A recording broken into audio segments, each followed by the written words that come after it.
Yeah. Oh, by the way, just before we begin, there's actually a really great book by Dr. Eric Anders about how to learn things. And like one of the most important things is like to have a coach, right? It's like if you're Mhm. swimming, like a sport, it's really hard to acquire a skill. Uh, if you don't know someone who actually knows what they're doing. So, um, hey, I propose that maybe Eric, you share your screen. I have Glamorous Toolkit up. You want me to share? Uh, yeah, and by the way, Tudor, I have three Smalltalk books, and I'm actually having a lot of fun. Eric, I want to tell you about this book. It's a Oh, bunch of collected papers on cool. the building of it, Uh-huh. including people from Apple, Tektronix, Allen versus Blocks. Rocks wrote a chapter in That's here, cool. um, talking about like the first ports. And That's it's the just green book. That's the green book. Yeah. yeah. Nice. So just that you were wondering, like, I know some of your interest was like, how did they build Smalltalk on the Altos and 180 pages of code? Yeah, And yeah. they're sort of hinting at it That's here. awesome. Yeah. Okay. So you can see my screen? Yes. Yeah. All right. I've got Pharo over here and Glamorous Toolkit over here. Mhm. I don't know. So I don't know which one I should start with. I've gone through the tour. And now I don't even know. I don't even know what it can do. So Mhm. Tudor, what can you, how can you help us get going here? So, what, like, wait, no, that's not so easy. Coaching is not that easy. You're not gonna get away with it just like that. So, Gene, what do you think? Actually, I was There's, so just to let you know, like, there's gonna be a lot of what do you think during this session. Yeah, cool. maybe if I could put some aspirations. I was actually going to look to see if they have the bouncing atoms demo in Glamorous Toolkit. Like a And box with bouncing balls in it that bounce off the sides. yes. So I would actually love to see if I can find some of these demos, and I would love to just find how to like write expressions in a page. I mean, I think that would be if I could, and if I can actually replicate, if I could actually create a space for myself, and maybe have it move around or follow the mouse or something. That would be an aspiration that I would have. So, I mean, Eric, how about you? That would be cool to have some example code that we could mess with. I think that's a good start. Yeah. So Okay. how do I find something like that? Yeah. Okay. So, what did you learn from the tour? I learned that the main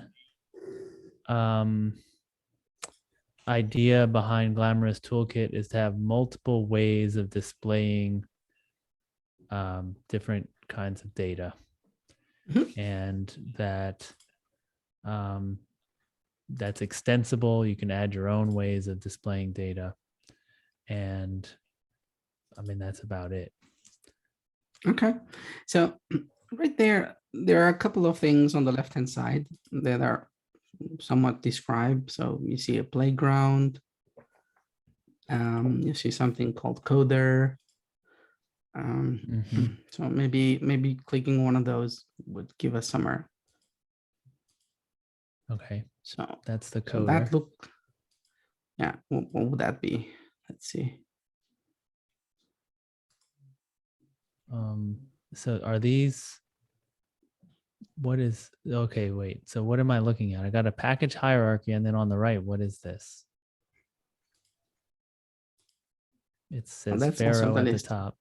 It's a Can you list try of clicking what? it? That's Baseline. and it's also the list of packages, which is Okay. similar to what you're seeing on the left-hand side. Now you went into a package. So that's a class. And now That's okay. That's a class on the right. So Right. it's got one class in it. I see. So Mhm. I'm here.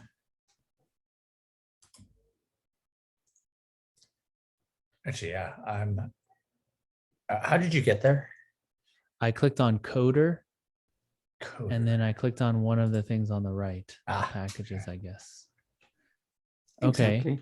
Um, So this is the organization um, of, this is where the code is uh-huh. in the image. So this is the browser of code. In the classic Smalltalk, it would be called something like a system browser. Uh-huh. We That's what call I it had over here. somewhat, right. We think that there are many browsers of the system, so we gave it a more concrete name. Mhm. One other thing, maybe to say, so what, for example, what's the relationship between Glamorous Toolkit and Pharo? So there on the right hand side, you had Pharo was is it like a standalone application? Interesting enough, if you go for example, on the hamburger menu on the top right Oh, okay. of right, you have there Morphic World. And Oh. that actually gets you, so that one is a rendering of Morphic and the whole Pharo inside. But only the rendering happens in our hosted window. So you're gonna have similar abilities as you were having in Got it. the Yeah. other one. Mm-hmm. So which means that this is the same image. So both of those windows will, if you're browsing code, for example, if you say browse there in Pharo, right? Browse and then system browser. You're going to get Right. exactly the same things that you had on the So left-hand these are side. Those are packages, and then packages, this is a class. right? Okay. By the way, And just two quick things. Tudor, I actually saw your paper in one of these books, which is actually quite a trip. This is a much younger Tudor who wrote that. And Eric, I just can't help but notice that I think this is what inspired Rebel that Right. Holloway wrote, right? All of these classic small talk looking things. Right. Right. I think you're right. Okay, keep going. Sorry, Tudor. no, that's okay. So yeah, that's exactly it. So you're basically doing, now you have two different tools doing the same thing in two different graphical stacks. Right now, Glamorous Toolkit ships with the whole graphical stack, the legacy one, let's say, if you want to call it like that, but not like the Morphic one. And Glamorous Toolkit comes with a whole new graphical stack. Oh, and it's A actually new in the same graphical stack. image, so it's actually the same data being rendered in both. Absolutely the same. It's the Okay, same got it. image. It's absolutely the same. Everything is the same virtual machine, same image. So if I can instantiate an object here, then I can play with it in the other one if I want. So there's no same thing. So that's why G Toolkit has like better font rendering and stuff. It's like a whole new stack of the graphical stack. Completely new. Yeah, and it has interesting properties, but we can get into that a bit later. And so, for example, let's do this. Now go into this baseline of G Toolkit. Oh, And there's this baseline, right? And there's a baseline column method. So there, what you're seeing there, this is the infrastructure, like the packages that are being loaded. This is what makes Glamorous Toolkit. So this is the specification of the code. So in Java, you would have POM or NPM in JavaScript. Gotcha. It's a fluent, and you see here, this is a fluent Smalltalk. So it's a fluent API in Smalltalk, and yeah, you'll have there, you see there a baseline, and then you have G-Toolkit clipboard. That's a string, right? Right. You see the first one, baseline width. By the way, so here, can you click on width? Click on width. Okay. So that's the whole method. So the whole message send is baseline colon width column. Right. It has two arguments, right? Two. Yeah. And so the highlighting here actually helps you a bit to think if you're confused as to which is the keyword message, then this one will help you with that. But notice how there's a little triangle next to G-Toolkit clipboard. Yeah. But that's a string, right? And yet there is something there. And so this editor here knows how to expand and give me another editor in another class, which you see there, it's called baseline of G-Toolkit clipboard on top. right? That's the class. The one on the left-hand side is the package. In this case, the package and the class are named exactly the same. And then Okay. there is another method there called baseline colon. And then there is the specification of what to load when, in this Toolkit clipboard project. This is like a dependency between these projects. But this editor here knows about that there is a Fluent API called baseline colon in a specific method annotated with baseline. The green thing that you see there is an annotation inside the method. This part, yeah. That And one, this one. right? And that one. So you can expand another one inside there if you want. Like for example, Right. baseline object. Right, and this And one so- has baseline and- too. So it's somehow So it's- creates like an index of all of the class names or maybe the package names and uses that string to look it up. Right, but yeah, any configuration management tool would do that. So npm would do this, POM would do this. It's a given a specification. The framework knows how do I get the next one? How do I look it up? So there's nothing special at that point. The only thing here is, right, you were saying, well, Glamorous Toolkit is for viewing things. It's also for editing things. And the Okay. editor can also take multiple shapes depending on the context, because it's not a fixed thing. Because here we have expanded a string. So if you go in the top, just as a test, if you go in the top editor and maybe compact it and just delete a character there, just delete. Okay, Right. the thing disappeared because it's not available. So there's like, this is magic inside magic. Right. That's Right? cool. So, right. So again, like that's just a turn. Like if you can try to browse the same thing in Pharo. Let's try to do that in the classic Smalltalk. Okay, now maybe we do this like this at the moment, right? Baseline. Yeah, and then there's the baseline method. Yeah, the thing that you see on the left, it's actually What did I do? yeah, there's a title in the name. There's a title in the name of the window here. So you were Yeah. looking for implementers because you clicked on the icon. So third column here is something that is called a category. Category. It's just okay. it's a semantic-less grouping of methods. The methods are on the last pane in this interface. Okay. So I click that. Okay, now I see the code down here. Yeah, so that's the editor that you would get, for example, in Pharo in this case. Mm-hmm. So you see here the string behaves like a string. So yeah, it's different. It's a different infrastructure and different interface. Right. And is this baseline category? Is it because you tagged it here? No, that's funny. Yeah, that's a good question. Let's actually just click on post load or click on something else. Post load, for example. Post load. Yeah, or preload or whatever. Okay, yeah. So click on one of those methods. And you see there are 4 methods there, and that's not it, right? Because it's not that one. It's simply literally a grouping. If you go in the interface of Glamorous Toolkit, you will see that the tag appears somewhere else. So let's collapse the method here because we see it better. You see it on the right-hand side. Ah, okay. Mm-hmm. Right? And you also see on the right-hand side, you see something called instance and class. So every class has 2 hats, the instance side of it and the class side of it. So let's say a wrong approximation is normal methods in Java and static methods in Java. Uh-huh. The reason why it's a wrong approximation is because the class side of a class is a full object. It's not a fake place where you put stuff. You also inherit class side methods as opposed to, for example, Java, where you don't do that. So they're like those methods are actually full citizens, and there's a class there that hosts them, and it's a full citizen class. But so basically, every class has a dual shape.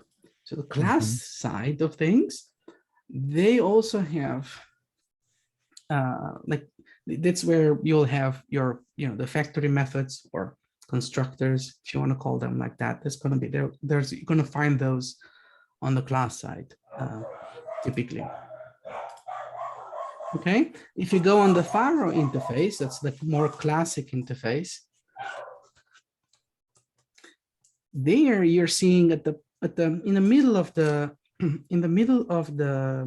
screen, there are a few toggles right in between, like above. Yeah. So there you have instance side, class side. And notice how the methods on the right, on the top change. Right. The methods and the categories, flow. those. Yeah. Right. So those change depending on this. Make sense? Yep. Mm-hmm. Okay. So let's now do because like right now you're just clicked on things. Yeah. But if you just scroll through that list of packages, because it's intimidating. Yeah, there's a ton. Right. So if you need to find your way in some form, right? You need to search through it. Right. So let's learn about the search. Okay. Yeah, that's one, but it's that's just good. Okay. You can use it, but it's a filter. It's just going to filter the items on that list. So let's go back to Glamorous Toolkit. And let's try and search something. What would you click on if you'd like to search? This? There you go. Right. So then search. Okay. Search. Got it. So what do let's I actually find? search for the same. Let's try and find the same thing. A demo. Wait, we're gonna try to find the baseline of G toolkit. Of G toolkit, just like G. So like basically we're saying so what you're seeing there is wait. Okay. First, what do you see there? Like I see something baseline of G toolkit in there's a section for classes, there's packages, some pages. Which means that there are lots of searches that happen while you're doing something, right? So you have this type of thing. So let's actually now say, okay, try this, see if this one works. So I'll be right back. Sorry. Okay, it opened a new tab here. Yeah, so it works, right? So we have validated our assumption that that search is going to do that. Okay, let's do one more tiny thing inside there. Let's search. Okay. Do the same baseline of G toolkit.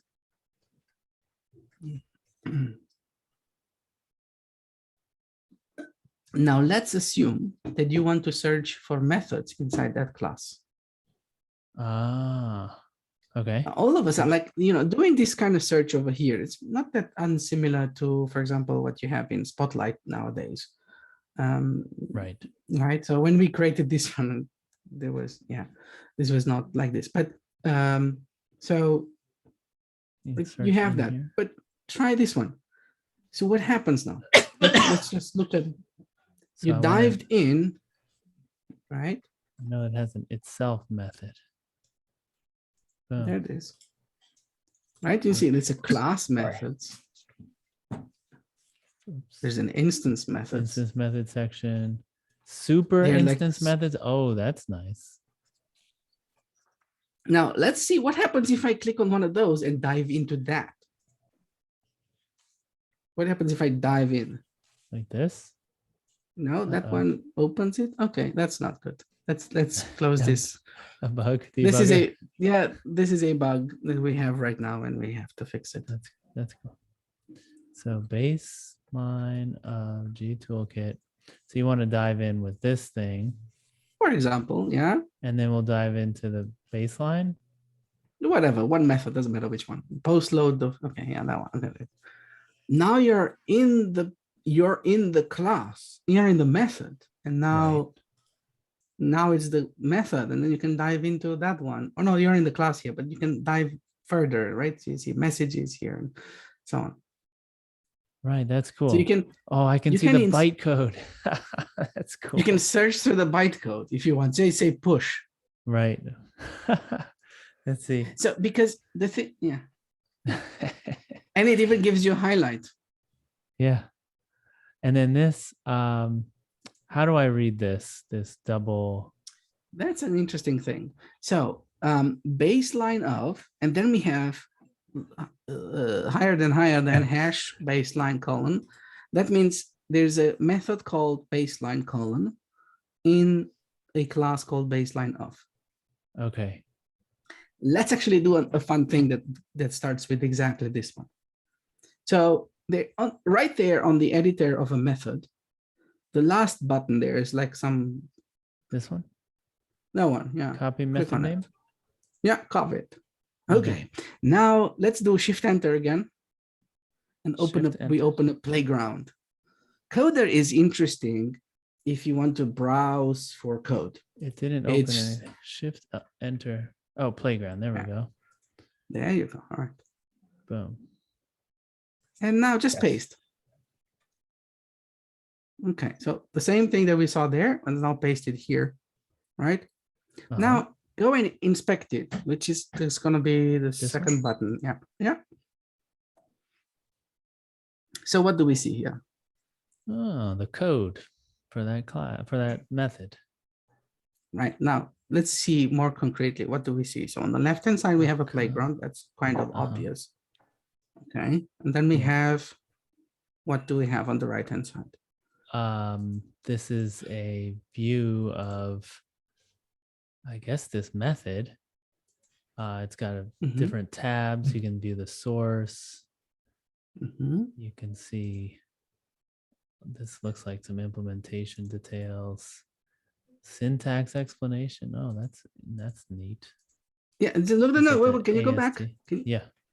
Can you just go on the left hand side on those black ones? Ah, cool. There's a pragma.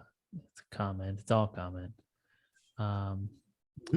Has an argument. That's cool. So that means this little tool over here is a tool that teaches you the syntax if you don't understand the syntax of an arbitrary method. That's cool. So what you see here on the very top, you see a compiled method. This is an instance of a class called compiled method, which happens to be the bytecode, an instance that represents the compiled, the bytecode of the method called baseline colon in class baseline of. So any like when you do this little thing with higher than and then hash some selector, that's going to give you, if that method exists, it's going to give you a compiled method. Okay, now let's do one more little thing here. Okay. Let's see how this one is actually implemented, this higher than. You see there in the playground, there's a little triangle next to it. Oh. So let's read this one. Let's read what we see here. Enter the compiled method associated with the argument. Select. First of all, what do we see there? What do we see in this is the method name, and this is its argument. Let's call it a method. It's called a selector. A selector. Okay. A selector. And then in which class right? And in which class is this method? Kernel behavior. No. Behavior. And what is kernel? Is it? What is kernel? Is it like the superclass of everything? No. Is it the kernel class? The superclass of class? I don't know. What is so it? Let's see. If I clicked on kernel, I see something that lists me classes. Yes. So what could kernel be? It's the basic classes in this distribution. No, kernel. It's a package. Yeah. Package. Like a package holds classes, like the package that we saw. So let's actually dive into one of those classes, for example. Okay. Okay, so this is not a nice, not interesting class. Can I go back to where I was? Just a second. Not yet, but you will be. But can you actually maximize? Now notice how every pane here can be maximized. Oh, this one? Boom.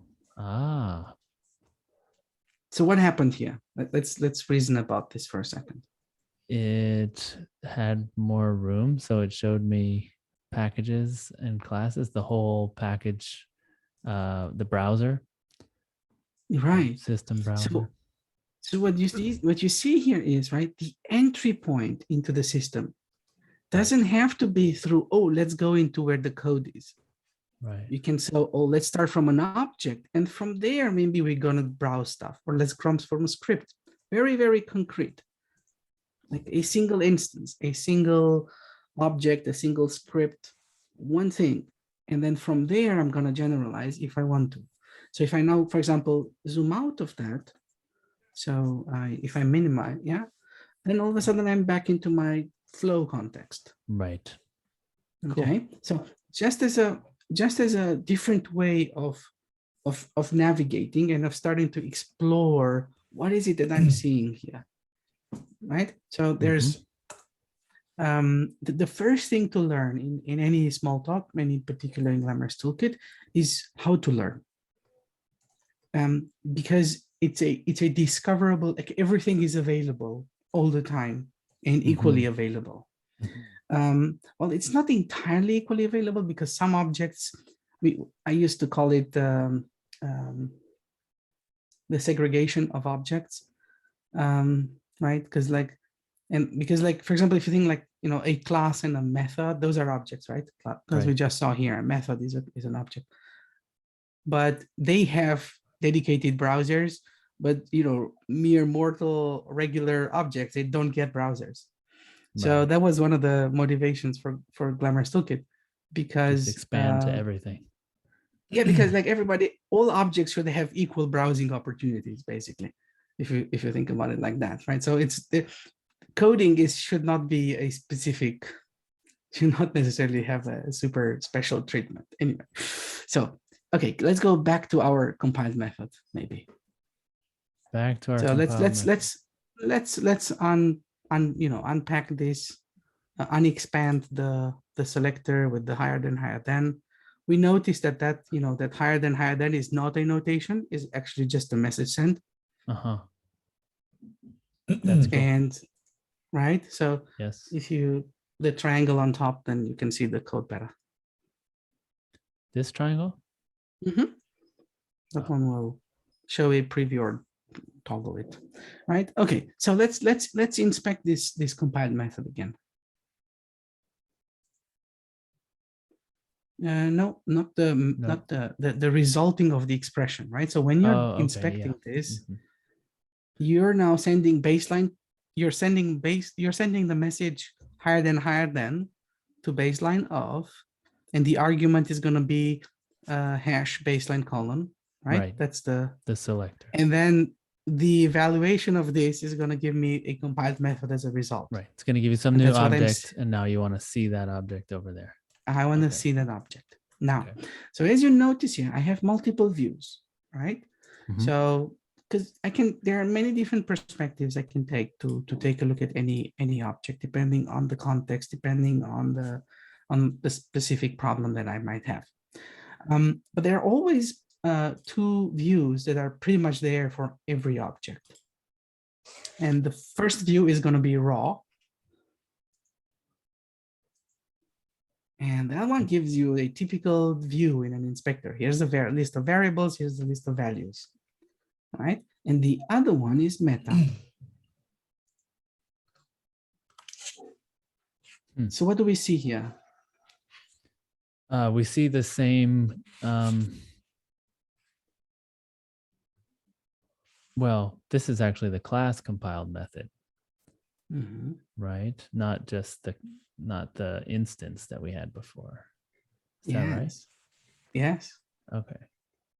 So this is a browser of the code of the class of whose object we're inspecting right now. Right. Which means that let's expand, for example, actual class. I can see a method there, right? Right. I can see, for example, self. Yep. So select that self. Double click on it, or yeah, okay, like this. And now inspect the result. See what happens. That No. No, not that. That's gonna inspect the actual compiled method of this. Yeah, that one. Uh-oh. Oh no. Is that Oh, is it okay, because it's yes. Yeah, deprecated? close this. Right. But actually just press, are you on Windows or you're on Mac? Mac. Command G. That Command will G. just apply it on the selection. So what you got there is you got the same object back. So self is bound. Normally, if you statically, if you just browse the same class compiled method, for example, click on there's a book icon in the first pane top right. Click on that one. Right now, oh no, yeah, whatever. Okay. Okay. No, that's not good. That didn't do what we wanted. It Can should I browse the. checkpoint? Eric, is this Yes, working? please. I'm learning. For you? Do you maybe prefer just a different one? I'm learning how to learn, I think. I'm understanding the browser a lot better, which was one of the biggest questions I had. I mean, if you look at Pharo, I was looking at the system browser and I was like, there's no column names. Like, I don't know what I'm looking at. But just having him explain, this is the package, and then you have the class, and you have the categories, and then the methods. That's Got it. that's nice. While you've been doing that, I've been sort of half listening. I've been walking through one of the tutorials, and Okay. kind of actually delighted at like where test-driven design came from concretely. So like, if you want, at any point, Eric, feel free to like turn over the steering wheel, and if your enthusiasm and like interest in learning is high, then keep going. Otherwise, I mean, would you like a turn? Don't let me. hey, relinquish whenever you feel like it. No, I'm good. I think Tudor was in the middle of something. Maybe we should let him finish. Yeah, and for then- sure. Let's actually go and search for compiled methods. Shift enter and then just compiled method just to see the difference. Compiled. Oops. Misspelled. Compiled method. Okay. Yeah, go there. And just go to the actual class. It's that method that we saw there before. Right, and now select self and Command G. So inspect that little script. And all of a sudden, we don't get the same thing. We get self is going to be some other thing. It's the Right. static thing. It's because self is bound to something else now. It's bound to Right. the class. Right. Or it could also be just nil there. But so what this means is that when you're inside an object, you have a full editor of the whole Right. class, but self is bound. And so this is why you have this idea. For example, you were mentioning test-driven development, Gene. What we are practicing, and we promoted example-driven development, which is like tests, but that return an object, so that you can very, very quickly from the test you can go into an instance and start coding there. So where you always have a self, where you don't have to think about self. Basically, we're gonna What does that come mean? back to this. I mean, so does that mean you're? Yeah. So what's the difference between the two cases where you have a self and no self? One is bound. Then let's look. We can take a look at an example, basically, if you want. Are you talking about the fact that it's live? That No, if I no, no. was It's a writing different way Java- of expressing tests Oh, and, okay. and exploiting tests, Okay. which is specific to how we are programming in Glamorous Toolkit. But we can take. Let's either we can dive there now, or we go to what Gene was interested in playing with. Yeah, Eric, I feel a little bit feel like I would love Impatient. to see if we can get to something Get something concrete done. and Yeah, right, sure. Let's do it. not Let's do it. browse. And but I mean, this is just See? me. I don't mean to. Yeah, Okay. no, you take over. Your Okay, turn. just to stop sharing. Do you want to continue? Yeah. Okay, let's share desktop 1. So if I understand correctly, I created a playground inside of Pharo, and it actually created what looks like a. Is this a GT playground, or is it a playground for the whole thing? Is there more That's a than one GT flavor of playground. playground? Okay. Yeah, yes, there are more than one flavors of playgrounds. So I'm actually, just curious. as I said, we If have I open to up a go. yeah, if I If you open a go to playground Glamorous, here, yes, this looks we'll like a open a GT GT playground. play. Yes. Okay. So if you want to open the normal one, and it also depends on what kind of thing we want to do. But if you go to G Toolkit here, This is good. there's a Menu G up at the Toolkit. top. There's a G Toolkit menu right there. It's called G Toolkit. No, just right in the Pharo Oh, window. Your right mouse is here. right there. Yeah. There it is. There you can tell it unregistered G Toolkit playground. It looks the same. No, unregistered. There's a menu Toolkit item, playground. unregister. Oh, Unregistered G Toolkit playground. That one. I'm afraid. no. Okay, all right. If you say so.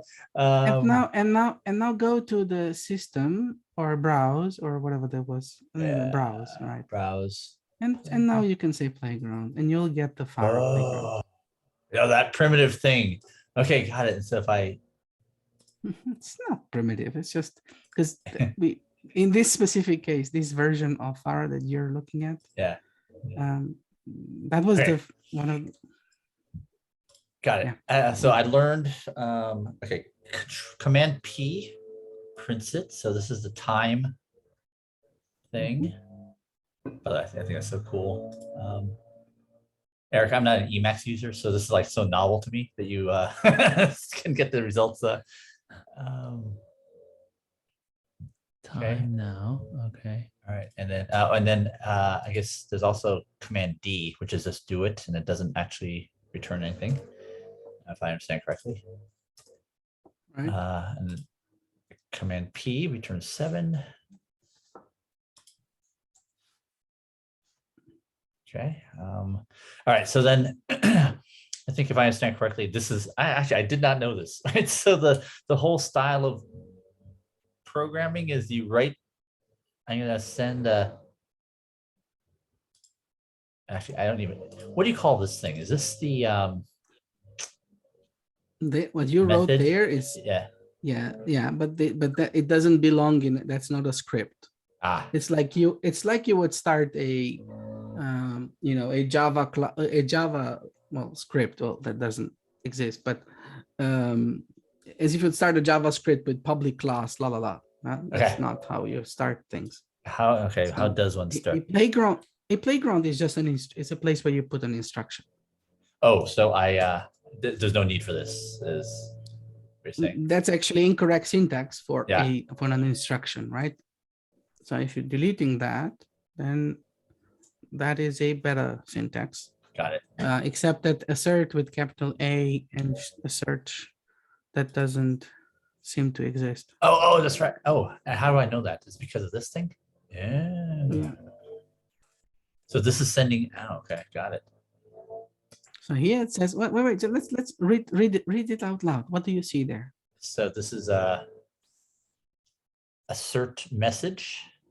It's not assert. It's assert colon. The colon colon is quite important because it could well be that you just have an assert, and that if you don't have a colon there, there's not going to be an argument. The colon introduces the argument, so specifying that there's a colon there is actually important. It's not part of the. It's part of the name. Got it. Part of the selector. Okay, so there's an assert colon, method. Defined where? I guess it's in object. In object. Yeah. And where is object defined? Inside of kernel, the package kernel. In the package kernel. Yeah, because I was listening so closely to you and Eric. There you go. We were thinking that you were slacking. And let's see here. So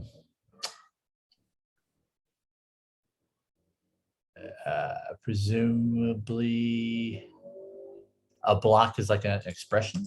Is that or this is the a block argument? is a closure. Exactly. okay. A block is the argument, right? And yeah. Okay, got it. And then the description. So that one actually called another method. So if I let me read it once. yeah. So there's a method called assert colon in no, I don't need to read the method. I just the top. Just let me read the method for you once. Yeah. Okay. So assert, and that takes an argument a block, and that has a comment, and that is annotated with a pragma called debugger complete to sender. And Wait, that that's this. Okay, yep.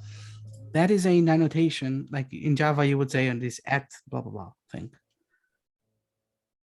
Oh, the It's at. like Okay. Yeah. And then the implementation of this method calls or sends a message assert colon description colon with arguments a block and a string assertion failed to self. Right. Okay. So this is kind of implementing a default description for There you go. assert colon. Yeah, Okay. exactly. Could you say that again? So should I read the method again, or should actually, Eric Eric, what were you? so this method assert colon Yeah. doesn't require a description, and it's just going to pass a default description to the 2 argument version, which is assert colon description colon. How did you know that? How did you glean that this is optional?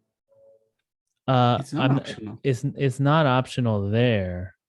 It's just a pattern to when you can easily create a default value for one of the arguments. So notice assert colon at the top. That only takes 1 argument. Interesting. But the one that takes 2, and so it defers to the one that takes 2 arguments. Yeah, you're gonna have lots of little things like that in Smalltalk. That's why people say that the behavior is always somewhere else. Right. You have lots of tiny methods, right?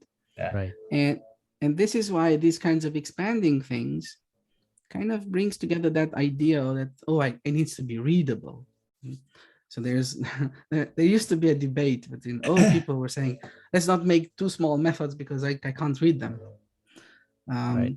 And it turns out that's actually a false choice, because it's not a code design issue, it's a tool issue. Because if I can show it to you like this, then all of a sudden I can read it.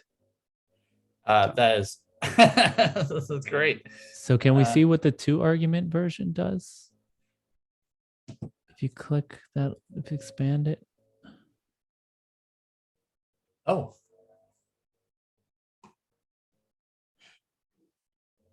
That's actually exciting.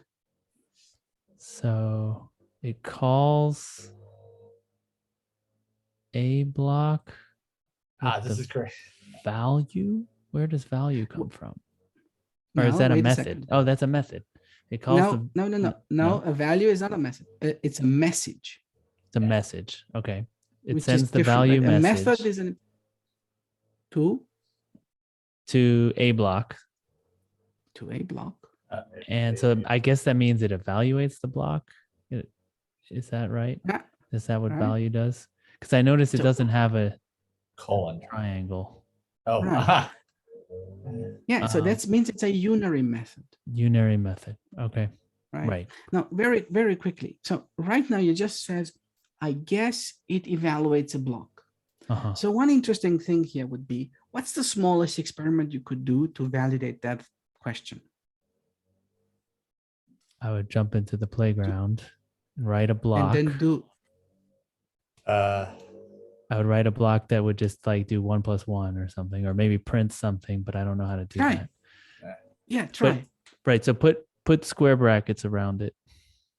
Yeah, you can take the last expression you have, 3 + 5, and put some square brackets around it. in the I want to playground? know where you got. Oh, there. I want to know where you got square brackets. You're trying to figure out if this gets evaluated or not. Square brackets is the syntax for making a block. So it evaluates to itself, I square. guess. But then if you execute the block, send it the value message. Oh, There you go. Now print that. wait. Aha. Oh, that is cool. So Right, now this let's is like an eval. Gene. Yeah. Yeah, exactly. So Gene, try instead of command P, try command G. Oh. Like your What preview happened of the integer. Oh, check it out, Eric. No, let's see. Read what do you see here, Gene?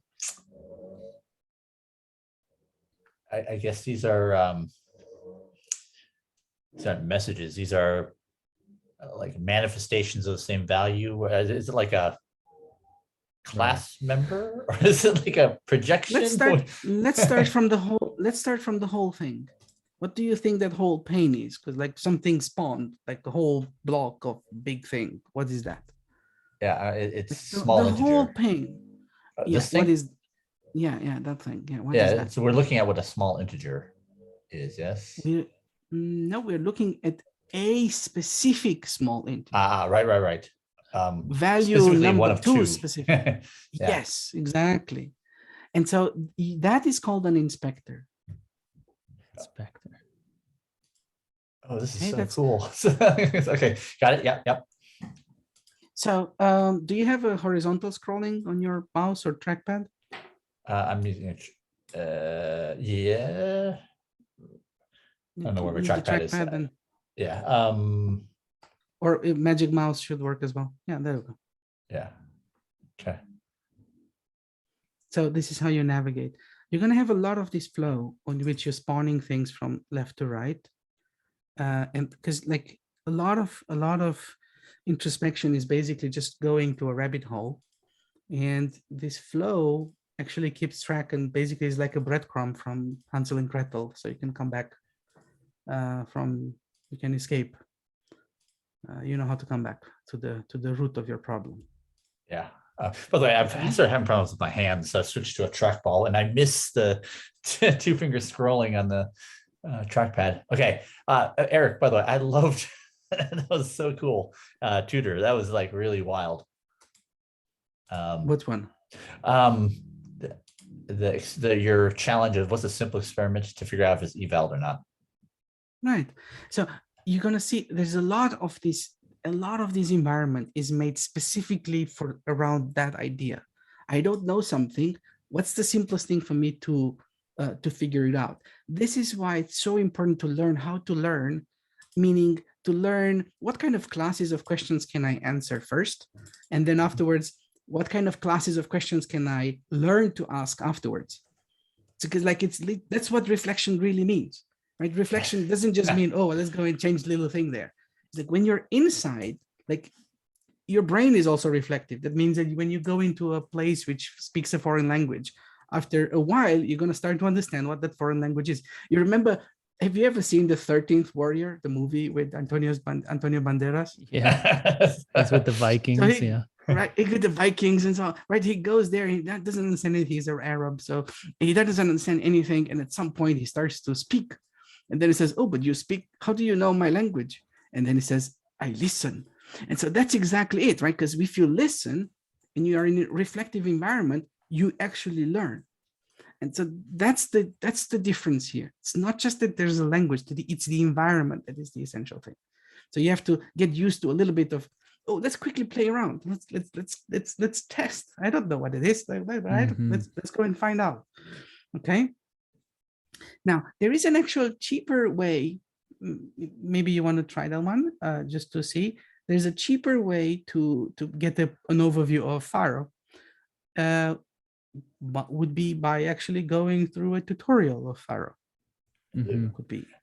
Actually, I'm dying to actually finish this. Hey, Eric, can I tell you what I'm learning about this? What? So like I've read that Kent Beck and team, they developed TDD in Smalltalk. And so apparently like Yeah. the what the genesis of it is like the way you implement a method called shout to, okay, this is where I'm rapidly now starting to use words I don't understand.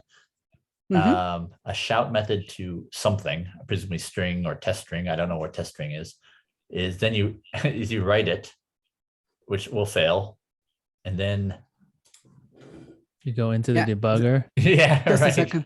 Right. Here, it won't work in this specific implementation right now in this specific version, but it will soon work. So Okay. if you want to try it, if you want to try that one, Uh-huh. you can go into, for example, into the Morphic world right now and open a browse here, a Oh, I couldn't get playground. that to open. Okay, stand by. So I went to Morphic. That was it. You're in the right place. Oh, this is Morphic world. Yeah, that's the Morphic Okay, got it. world. Then I open up the Go to Browse. browse. playground. Wait, browse. Playground. Yeah. Okay. And do the same thing with the shout thing. And then Right. And so try to do it. Yeah. hang on. Command P. Okay. Oh, Okay. darn. It shows you the same thing. Shows you the same debugger. So not so So useful. so if we open up Pharo outside of Glamorous Toolkit, yeah, with exactly. that- If you open Pharo, there's a way to unregister our debugger, but you don't want to do that. Okay. All right. So how do I do that? How do I open up That's- Pharo outside of GT? No, that's a whole new application. Oh, okay. So I can do it. You want me to do it? Oh, because you have I have Pharo. Pharo installed. Yeah. All right. Okay. Let me- I'm gonna save you. All right. Turn it over to you. Okay. This is quite fun. Let me share my screen. All right. Hey, but before you do that, I think this is why I was just Eric Tudor. I forgive the profanity. I crap my pants watching the truffle squeak people, because they were actually reflecting not just in Smalltalk, but inside of the JVM, instead of Ruby and Python, and reflecting, basically they could actually call any of those objects. It was just all inside of Squeak. It was just Pretty cool. dazzling. It was really great. There you go. So you have that. Instance Now of it byte tells string did you- not understand shout. Okay. Right. Right. So this is a debugger now. Okay. In this interface here, what do you see on the top? It says, like, I guess that's the error message up Mhm. there. Yeah. All right. Undefined object. So the stack. Okay. Yeah. The stack. The stack where we're at. Mhm. And the undefined object, I guess, is the self, right? Because we don't have a Mhm. No, it's not the self. What's the message that is not understood? shout. Shout. To what object is shout being sent? Oh, the byte string. The byte string called which one? It's called That one. don't- Yeah. The don't panic. Don't It's small Where caps. did you see byte string? Right. In the Yes, title. it's a byte Okay, string. got it. So wait, just a second. So here Yeah. you're right there. Go and inspect the don't panic, because we don't have to guess. And now do Control G. I don't know if this one actually works here. Command G or Command I. No, Command I. Command I. Okay. Right. Let's open Inspector that. on So you can don't see. panic. Ah, okay. Inspector on don't Very panic. similar to the other one, but you get the meta. You can see the class. So this is a re-implementation. This one, what you're seeing here, is a re-implementation of the very first Glamorous Toolkit that we implemented and was shipped in Pharo for about 5 years. Okay. So the Could- interface. So Oh. this this top level window was part of Glamorous Toolkit that was folded into Pharo. Is that what you just said? This is a re-implementation of that design. Yeah. Okay. Right. And So so how Glamorous do you? Toolkit, we started it in 2010. I started it, and then it was integrated in 2014 in Pharo, and we started a new one in 2000 and 16-ish. And so what Gene wants to do is, now that we're in the You can close the debugger, inspector. okay, Right. is implement shout. And how did you get that inspector, by the way? How Command I. oh, from in here. Command I. Okay, got it. While, Oh, while it's selected, right? It's got to be selected. So Okay. you can anywhere you are, if you see code, you should be able to select and then do Command G, Command I, depending on the different flavors of the interface. Right. So how do I implement shout?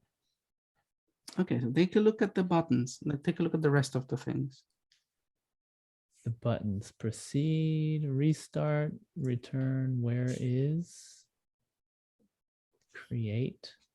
create the missing class or method. Haha. Okay. Define So now selector it in. says, I could put it in byte string or in string. there you go. Nice. A string sounds right, not byte string. Byte Yeah. string sounds too. Specific. Choose a protocol. Protocol or category, they are synonyms. Okay, so I could. This is this label thing. Can I You choose can say one? tutorial. Just say Oh, tutorial here or something. tutorial, It doesn't yeah. matter. It doesn't matter what it is. I mean, it matters for organization purposes, but it doesn't matter. There's no semantics associated. Right. Author identity. Oh, I have to. it's like your Git That- config. Yeah. That's Okay. that's only here. So that's we go. only in Pharo. In Glamorous Toolkit, you don't need it. So there you have says right. So So now I have the shout method. No shout.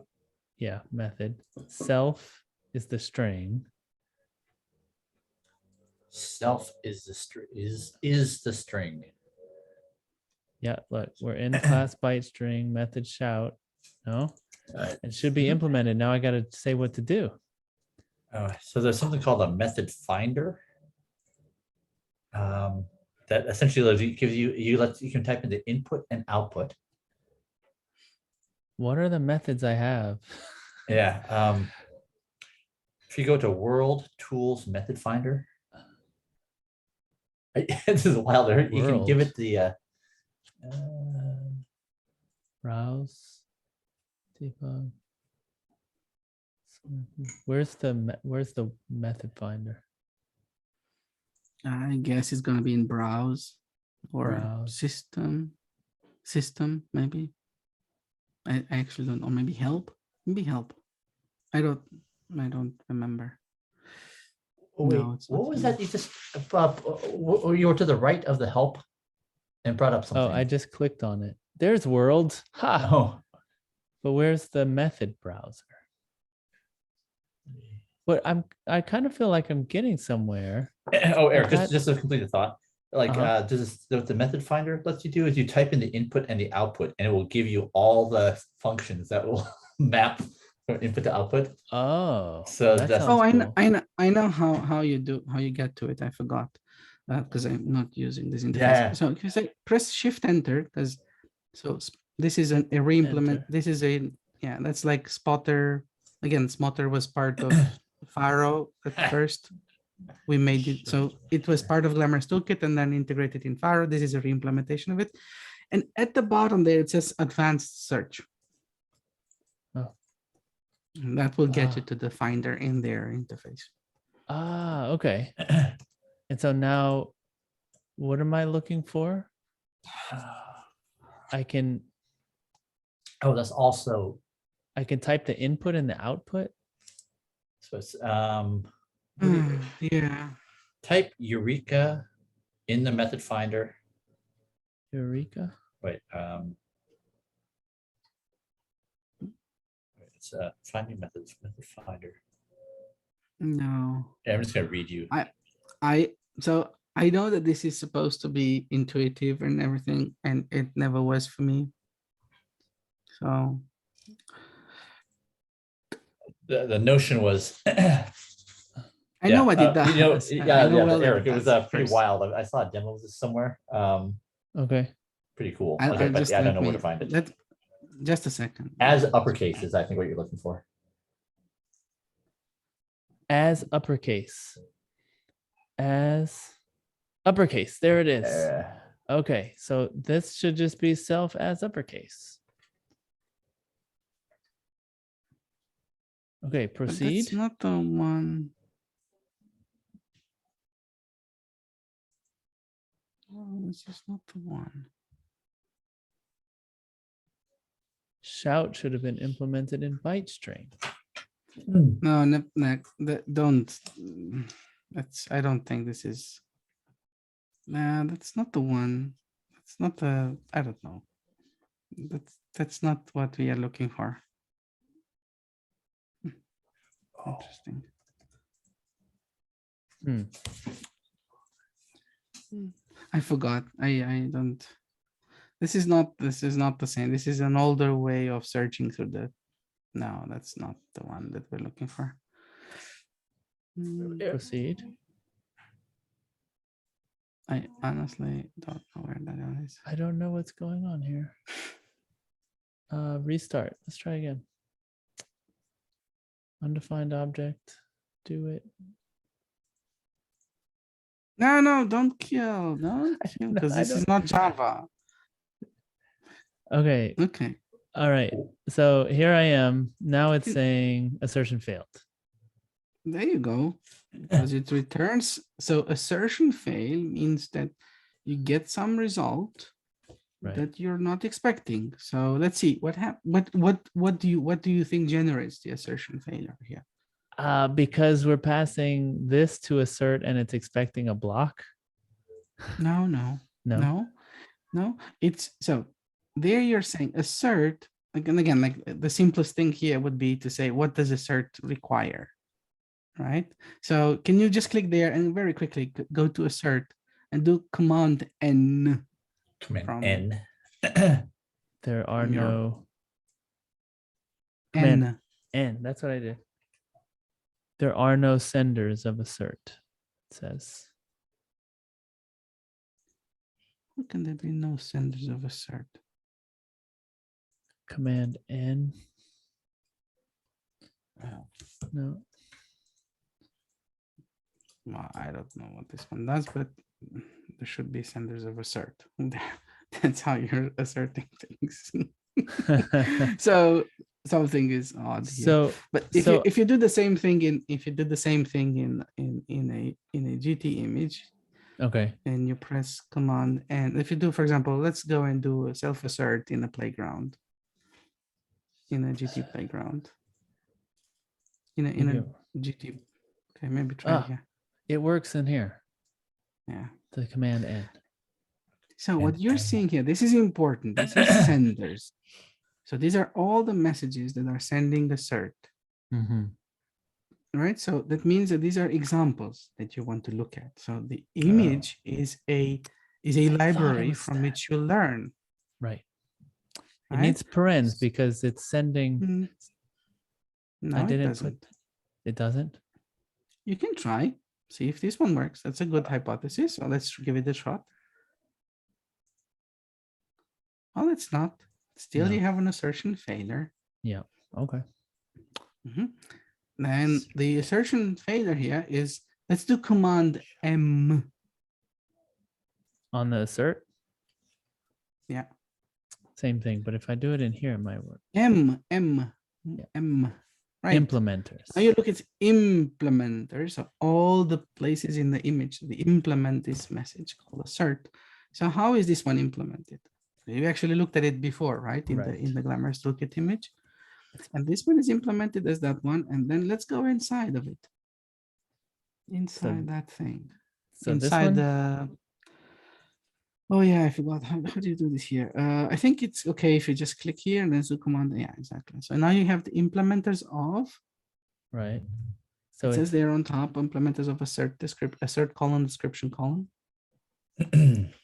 So it's taking its a block argument, it's passing it the value message, and then the whatever that returns, it's passing it the if false colon with another block.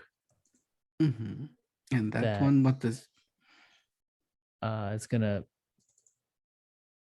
call send the signal colon value, no, single colon message. to assertion failure with this argument, Right. also its value. Okay. Great. So what this one basically says here is that the first argument is going to send value to it. Interesting enough, there's value implemented in object, which means that you can send a block or something see. else. Okay. And then it expects to get the Boolean there.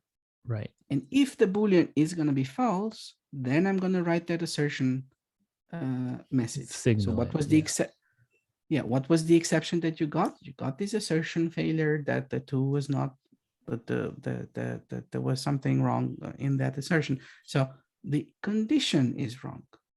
The condition is You wrong. do not, so that one, it's an if false there, which means how do we test this one now? So let's actually select don't after the assert colon, all the way to the end of it. Okay. And now do here Command G or Command I or Command P, for example, right? False. False. It's false. So, which means that something is not right in that equality thing, Right. because shout. So try to do that one. The false. Okay. Yes. Oh, Right. oh, that's cool. and now just do the left-hand side. Yeah, let's see what it's.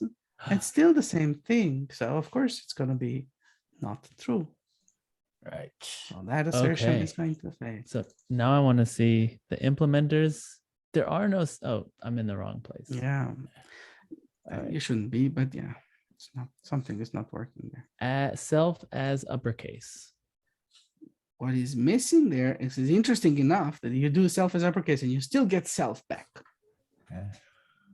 There you Sarah. go. Wait. Let's wait, see, wait, let's wait. see, let's I see. missed it. I missed it. What, The what did carrot. you do? I added the carrot. How did you know that? It's a syntax. I've seen that syntax before and I've read about it. Okay. So it's now I should be able to continue in the No, I don't know. Let's give it a shot. Wait, restart. Restart. Restart. No. Okay, give that one a shot. Now play. See what happens. Still an assertion failure. Why is that? Command P. Oh, it still didn't work. You Okay, didn't how do I- save, I guess. Do I have to hit save? Self as uppercase. Okay. It has a star there. Does that mean Yeah, it's not saved? it's not saved. Yeah. Okay. Okay. Now I should be able to restart and do it. Woohoo! Did that work? Wait, how do you Yes. know? Well, close this again because I don't know what you had here. I think this was a debugger that you had before. Let's When do you- it. Yeah, it worked. It just returned it. Nice. Nice. Hey, May I this just show is- you one thing, just one thing, and then you'll decide if it's interesting enough. It's not necessarily for now, just one thing. Yeah. Could I'm you okay. please go to the Glamorous Toolkit window and then do Shift Enter and maybe Introduction. Can you press Enter there? And so there, can you go? Yeah. Scroll. Can you click on that one? Does it not work? Yeah, there's a plus button there on that. So just a second. It takes a bit of time. You're still. This is actually a slideshow. So if you go on the bottom right, This? yeah, Oh, cool. this is a slideshow of an interactive tutorial that gets you through Pharo and at the end including the syntax. So can you just in that little thing there, so you can understand basic types, you can understand what the playground is, right? In For here? example, there. Yeah, if you go over those things on the left hand side, right. So some of them. Oh, that's cool. That should also give you that. But can you go just as something to show? You can browse through it afterwards or whatever. Sorry, just real Just at quick the aside. end of it. Tudor, if I understand correctly, that ability that's like part of what you built that you just couldn't do in say like a browser DOM. Is that correct? Yeah, that's the Yeah. one. Yeah, it's difficult to do. So can you go on this one on the very last slide? So if you open the preview of them, let's go and find the very last slide. Just the very last one. So this is the one you had the book, Gene, and Yeah. there's I think in chapter 3 or so, there's an there's an explanation of the syntax. This is the That Pharo by explanation- example book. Yeah, and in that explanation, in that chapter, you're gonna have exactly the same example, but this is an interactive thing. So it's the same thing. It's an explanation of the syntax, but this is live. So for example, try to uncomment the A or put a string there or just add something What else. here? Put a comment, yeah, comment that the $A out or What is and now go over comment. Right. That's cool.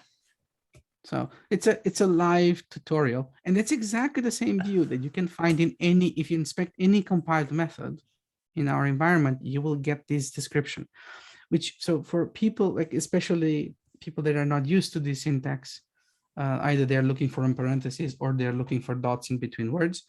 Having dots at the end of the sentence can somehow become confusing. So this one, you can use it to say, I don't understand exactly how this method is made up. So you can inspect that method and then open up the explanation, and then it will tell you what are the syntactic parts in that method. So cascade. That's cool. Hey, yeah. Can I show you? So Gene, maybe you want to take a look at this to just go through these. Yeah, no, I certainly will. As a background. Can I take over real quick, Eric? Yeah. Yeah. Go ahead.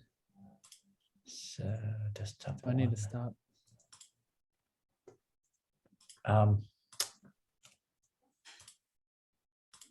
So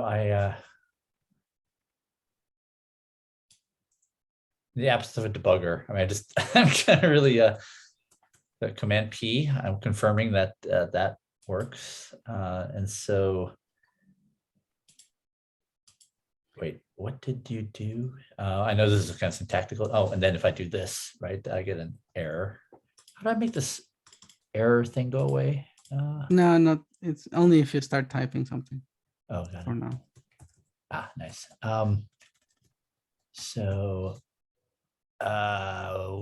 involve a caret somewhere. What's this? No, just a second. Let's not Yeah. get no. So what do we read that code? You're asserting that No. What do you? Oh. Yeah, that would be natural language, but read the code as if you would say right. it. So okay. It's a message of assert that you have to send to someplace. Whom? Yeah, right. So it has to be self. Oh, look at that. The magic red disappears and transforms into black. Nil. Not sure. Doesn't seem quite right. Just print. Well, why not? Oh, is that true? Or is that not false? Maybe I don't understand the falsity. No. So what you're writing there is you want to assert, yeah. which means that an assert is only going to give you an interesting result if it's not true. Right. So if it's not true, it's going to give you an exception. Hey, okay, great, perfect. That was cool. So failed. Here's the difference. Just a second. Yeah. Yeah, this one failed. Why did it fail? Yeah, because of panic too. So just as a difference between the two debuggers, here you can see all the stacks expanded. All the frames on the stack. You can see them expanded basically. Got it. That's one of the difference. But other than that, is the same, pretty much the same debugger. Got it. And if I wanted to, so Eric had to go into the Pharo distribution. If we wanted, how would I have done this it's just staying inside of the GT. So we're missing Image. that one in the debugger. But if you're in the playground, you actually don't have to go all the way to the debugger to do that. So if you close that one and then do the say shout.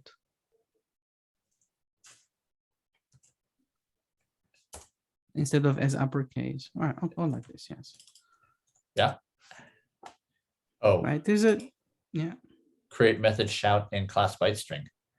Man, look how much better at this I am than Eric.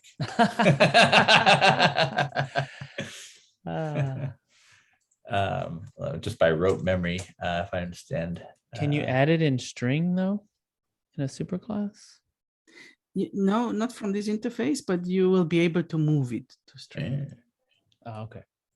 The thing is that, you know, in fact, when you're making that choice, when you're giving that choice and with that pop-up, you don't know what string or what byte string is. Maybe for those you can, but for your domain object, it's very difficult to see without the context around it. So it's not the right way to make, I don't think it's the right way to make the decision from a UI perspective, from a UX perspective.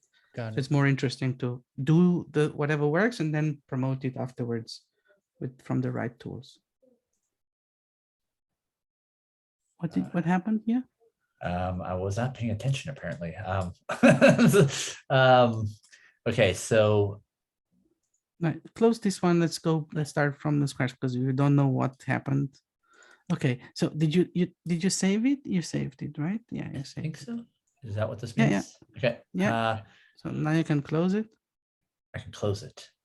I mean, you can collapse the method. Ah. You've implemented now. It's Got it. okay. And then if you inspect that one.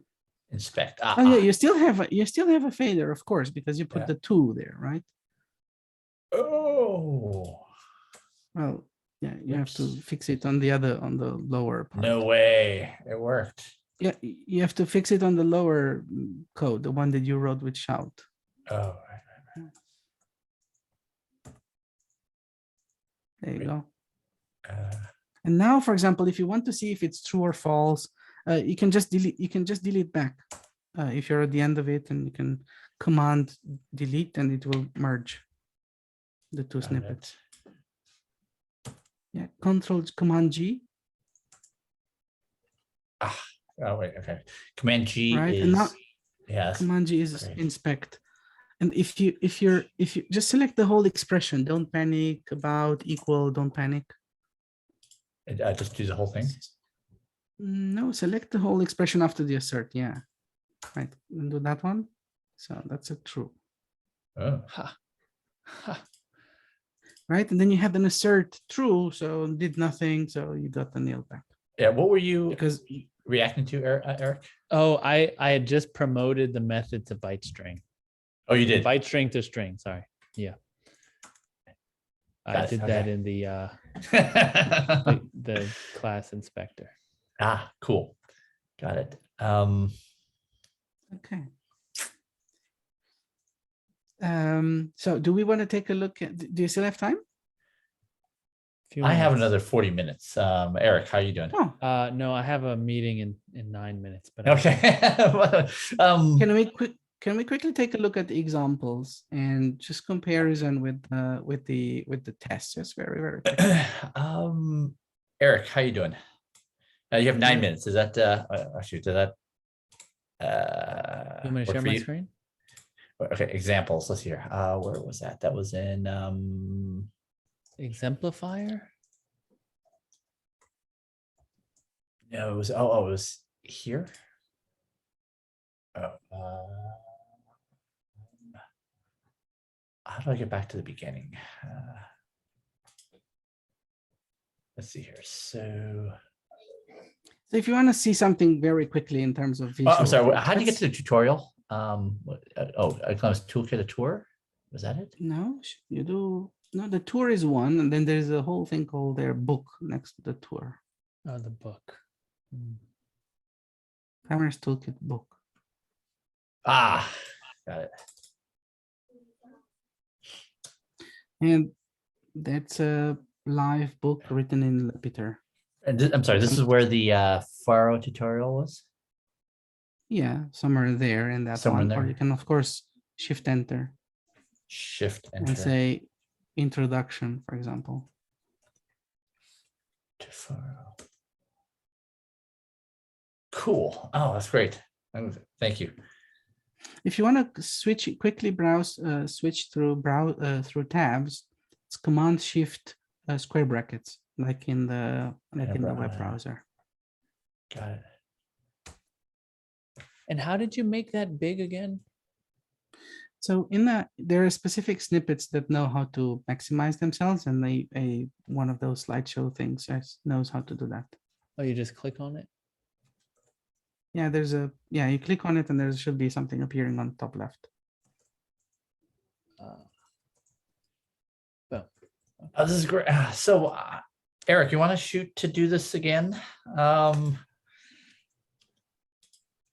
Yeah, it takes just 2 minutes if they give that example a try. So I'm which sorry, example? Yeah. So The let's take a numbers? look. Yeah, do something which is called a clock example. So if you go there, Shift Enter. Oh, Shift Enter. Clock. Example. Yeah, that one, the first one, Enter. Okay, so expand one of those. It's animated clock, la la la. Okay, there's a button there. So you see here, this is a method called animated clock. Yeah. It's annotated with GT example. In this case, it doesn't have assertions, but there's a button there to inspect. Play, the one on the right. No, not that. A little play Yeah, icon run and inspect. Yeah. with the eye. Ah. Ooh. So what this one does, it actually built a whole object that knows it's, in this case, is an element, and this case knows how to just draw itself. But the point here is that this is the flow of examples. So you can have assertions in your examples, but the difference between a test and an example is that this one actually returns an object. So you see at the end of it, you do self clock, la la la la.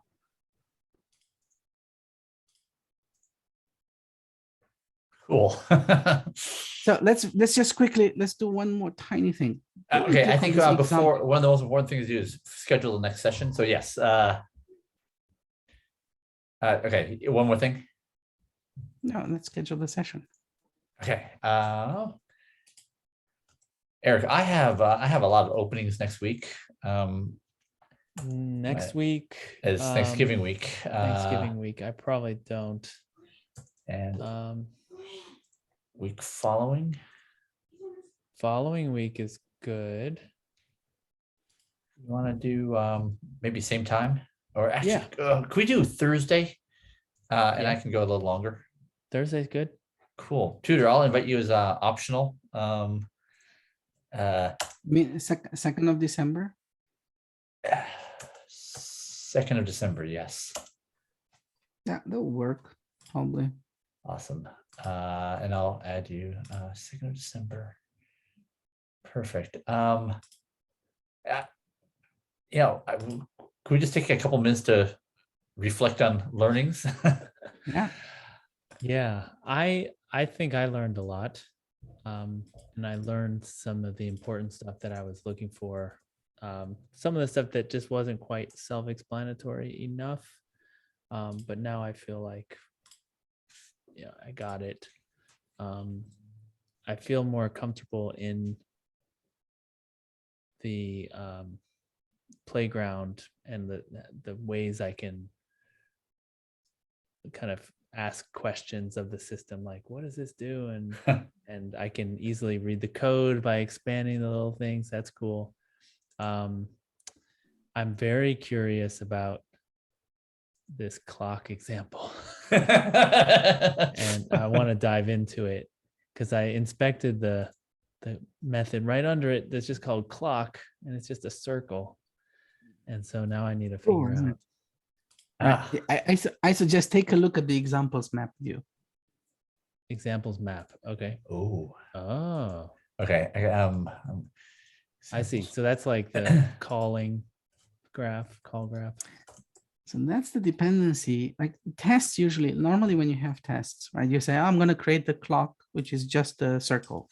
And I'm going to create the tick. I'm going to create the the different parts of the clock. And then I'll put them together. And I'm going to test everything individually. Right. But all of those tests are going to be separated, right? Because they don't talk with one another. It's just normal, simple message, not composable. And we think there's like, like what's a test? A test is typically you set up something, you assert something, which now you means, oh, I have this beautiful object that has this beautiful property, and then you throw it away. Yeah. Why throw it away? Because that's like sounds like like waste. So examples return that object, and then means that you can start combining it with the example, and then you can have a whole new set of flow, a new flow. It's kind of like writing examples is like being in the By the way, playground. is a BL clock example, is that a package or is that an No, it's a class. object? Class. It's a class. It's a class. Oh, awesome. No. I'm sorry. No, that's good. Okay. Yeah, I guess maybe just to reciprocate, my learning is I'm really kind of dazzled by the I've seen people do this in Emacs a lot where you just evaluate every little expression. It's just that's actually something I can't do inside of IntelliJ and cursive. And I love the clock example too. And the thing that I'm probably most concerned about is like, where do I put my code? So I think I'm just worried that I'm sort of like, I'm putting stuff inside the string object, which seems really weird. Like, where do I create my own clock? I guess I create my own class. So I can't wait to learn how, like, not to be afraid of changing the string object. Right. Kick ass.